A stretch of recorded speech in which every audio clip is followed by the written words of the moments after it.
आम आदमी पार्टी के कई सारे कार्यक्रमों को अटेंड करेंगे।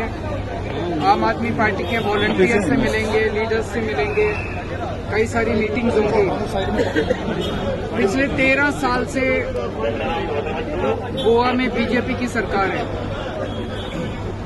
बहुत लोगों को मानना है, ये जग जाहिर है कि ये बीजेपी की सरकार कांग्रेस के डायरेक्ट या इनडायरेक्ट सपोर्ट से चल रही है। जब भी जरूरत पड़ती है कांग्रेस अपने एमएलए सप्लाई करके बीजेपी की मदद करती है।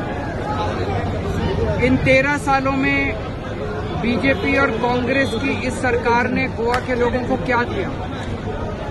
केवल और केवल गुंडा राज दिया। अभी थोड़े दिन पहले जिस तरह से रमा कानकोनकर के ऊपर जानलेवा हमला किया गया, उनका कसूर केवल इतना था कि वो अन्याय के खिलाफ और सरकार के खिलाफ, गलत नीतियों के खिलाफ आवाज उठाते थे।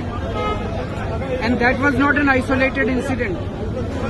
इस तरह के बहुत सारे और इंसिडेंट्स हुए हैं जब लोगों के ऊपर सरकार के खिलाफ आवाज उठाने के लिए हमले किए गए हैं।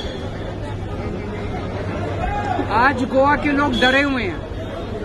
आप किसी भी चीज के लिए सरकार के खिलाफ आवाज नहीं उठा सकते, अपने हक नहीं मांग सकते, अन्याय के खिलाफ आवाज नहीं उठा सकते। पूरा लॉ एंड ऑर्डर कोलैप्स कर गया है। महिलाओं के खिलाफ क्राइम हो रहे हैं। अनएम्प्लॉयमेंट बहुत बढ़ गया है। चारों तरफ इतना ज्यादा इलीगल कंस्ट्रक्शन हो रहा है, इलीगल माइनिंग हो रही है। 13 साल के अंदर बीजेपी और कांग्रेस ने मिलकर गोवा को बर्बाद कर दिया है। गोवा के लोग शांति प्रिय लोग हैं, शांति पसंद लोग हैं। गोवा के लोग सुरक्षा चाहते हैं, अपनी सेफ्टी चाहते हैं, सिक्योरिटी चाहते हैं, बेसिक फैसिलिटीज चाहते हैं, अपनी महिलाओं के लिए सुरक्षा चाहते हैं, बिजली चाहते हैं, पानी चाहते हैं, सड़कें चाहते हैं। क्या गलत चाहते हैं? कोई ज्यादा चाहते हैं? This is their basic right. इसीलिए तो सरकार चुनते हैं। लेकिन आज गोवा के लोगों को न कांग्रेस से कोई उम्मीद है, न बीजेपी से कोई उम्मीद है।